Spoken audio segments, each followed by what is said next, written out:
Yo, what's up guys? It's your boy Bernie here, bringing you yet another video here in the charge, giving you the latest NBA news and rumors and also basketball opinions. And before we get started onto today's video talking about LeBron James and the Cavaliers versus Kevin Durant and the Golden State Warriors Game 3 live reaction, go and hit the subscribe button if you're new to the channel. Also, go and check out our awesome content that we have out there.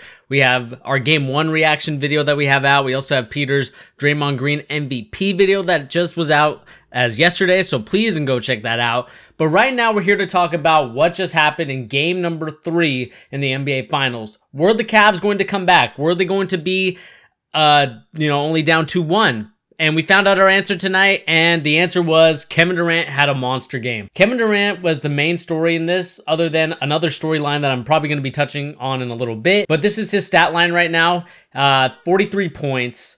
13 rebounds, 7 assists. Great game from him. Draymond Green, Steph Curry, and Klay Thompson had terrible games in my opinion. Steph Curry only had 11 points. He was 1 of 10 from three-point land. There's actually a pretty big 3 from him, but 3 of 16 from the floor, along with Klay Thompson, who was 4 of 11, 2 from 5, and only 10 points. Again, another storyline that we have to talk about, which I talked about in Game 2.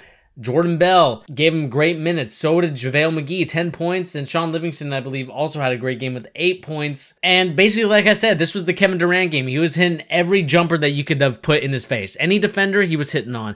And he hit basically the same shot that he did in Game 3 of last year's game. Basically, the diva nerf this. Hits a deep 3 to really put a dagger in the Cavaliers and the fans there at the arena's hearts. And it just kind of sucks. It puts a dagger as well to the people that wanted a competitive series. And it just kind of goes to show you why Kevin Durant was brought in for this team. Obviously, my stance is that Steph Curry is the MVP. But when he's not going like he did tonight, he doesn't have to worry about that type of, MVP finals performance when you have a guy like Kevin Durant that's got your back. 5 of 23 from the field, 6 of 9 for three-point land, 7 for 7 from the free throw land. They had a great game. They had a great strategy. Kevin Durant basically played awesome, and he took advantage of the mismatches that kept happening. These are also some of the notes that I had here. Another thing that also kind of irked me a little bit from the Cavaliers' perspective was the fact that they always switched over to Kevin Love guarding Kevin Durant, which to me, there's times where on the court, there are not a lot of shooters on the court. I mean, there's probably either Klay Thompson or Steph Curry, but you have either Draymond Green, Jordan Bell, and Andre Iguodala.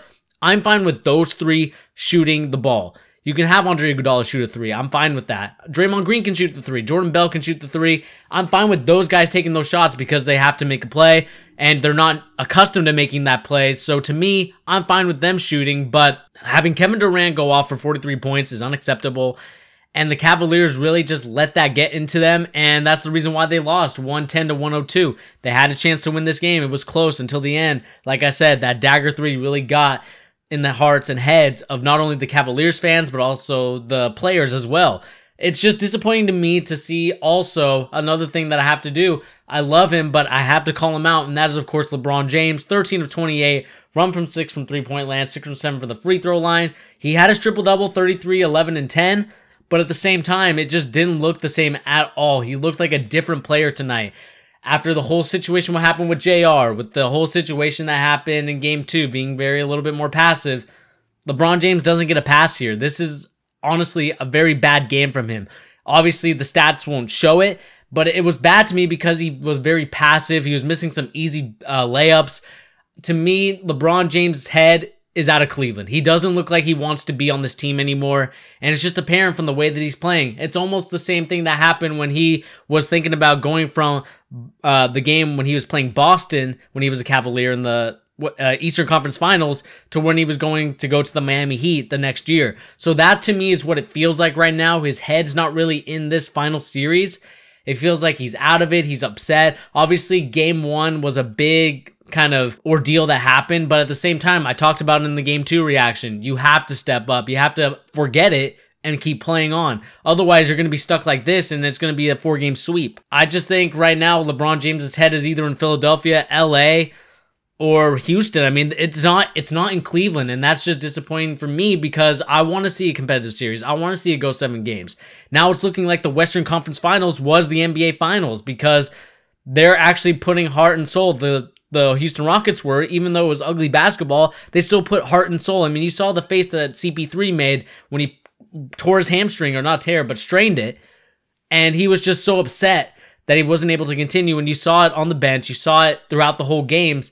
And you saw it on the faces of all the players. And it's just so disappointing to me that the Cavaliers are not putting their best effort. At least LeBron James isn't, because he's passive-aggressive with his teammates. I mean, we don't see really any, dapping up the teammates. We don't see any of that during the first half of the game. And that just let me know that LeBron James is still, and that comment that he made from yesterday's press conference talking about, like, I have to carry this team myself too. I mean, me criticized that whole ordeal, that interview. I mean, I don't know if the guys felt some type of way, the other players, but if I'm one of those players, I probably feel some type of way too, because, there's no point in getting upset with your teammates. There's no point in that when you have a crucial Game 3, a must-win.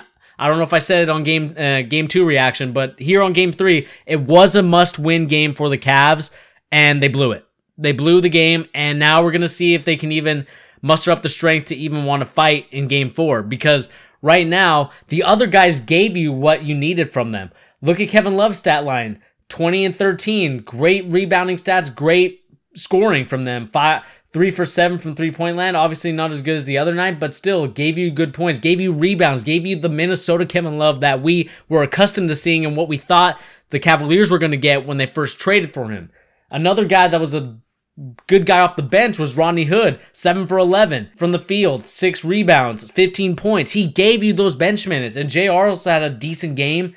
George Hill didn't give you that good of a game, but J.R. Smith, he gave you something, but you got what you needed, and that was Rodney Hood. And to me, LeBron James, I know he still needs a little bit more help, but at the same time, that was enough help for him to get that Game 3 win. Obviously, Kevin Durant went supernova hot, and you have to tip your cap off to him. You have to tip your cap off to the way that he was able to be so efficient around the mid-range game, and that's why they brought him in. Obviously, the Warriors are more known for their threes and their layups more than their mid-range game, but since they went to the Hamptons meeting, they got Kevin Durant to come. After playing a little bit of tennis and badminton, they finally got their guy who's a mid-range assassin. He is such a great mid-range shooter, and he's someone that I think a lot of kids should really look up to in terms of how to shoot the mid-range game and how it's not dead in terms of basketball-wise. I know a lot of coaches like to say that, but he's proving you why it's not dead. And like I said, everyone should be watching that. And I think the biggest competition in this whole series isn't going to be the Cavs versus the Warriors. It's going to be who's going to win the Finals MVP. Obviously, Steph Curry had a first good 2 games, but Kevin Durant came up with this amazing game, 43 points. And it just kind of is an interesting thing of who's going to win the Finals MVP. Is it Steph Curry? Is it Kevin Durant? Maybe Draymond Green. And another thing that I also want to talk about in this game is, again, the hypocrisy, or just the thing about the NBA refs is kind of funny to me. There was a call after Draymond Green fouled. I can't remember who he fouled, but he was just yelling profanity, doing all this stuff, going away from the play and just yelling. And to me, Channing Frye said it best. Like, he's going to make sure that he takes a lot of bath salts during the game like a hobo, so he can say, so then he can get a call from the ref saying, oh, that's just Channing Frye being Channing Frye. That to me is just how it feels, honestly. Like, it's getting a little bit of annoying to me because he's such a great player that he doesn't need to do that every time or every play, where I think that, he does it once or twice, it's fine, but it's happening every game, every play, every foul that's called on him. There's always something with him, and I think the referees are being too lenient sometimes in that situation when a guy like Tyronn Lue can get a quick technical for, he was stepping on the court, but really he was just trying to protest a call. So to me, that's just one of those things, and we're going to see what happens on from there, but that's really my only gripe with the Warriors, because other than that, they played, well, not everyone, but Kevin Durant, I should say, played a perfect game. He carried them to a win. I mean, imagine if Kevin Durant wasn't in the game. This would be a blowout for the Cavaliers. This would be enough points to get them over the hump, but now that Kevin Durant is there, it's easy money. You don't even have to worry about the other guys going really... think about it. The other guys didn't play well at all, and they had just one guy, the second best or first best, however you want to look at it, player in the game is just making it easy for him because he's posting up, he's hitting some dagger threes. And like I said, I think the thing that frustrated me the most from the Cavaliers' defensive perspective was the fact that they always had Kevin Love switched on to Kevin Durant, and that's just not going to win you games. Kevin Love is not a good defender compared to the other guys that I would have in there. have LeBron on him. I know LeBron was passive today, so if he was passive today, why not just play defense instead of trying to be an offensive guy? I mean, you had Rodney Hood kind of give you a good stretch of minutes. Beautiful Euro steps from him, but like I said, this game was all on Kevin Durant. Kevin Durant played an awesome game.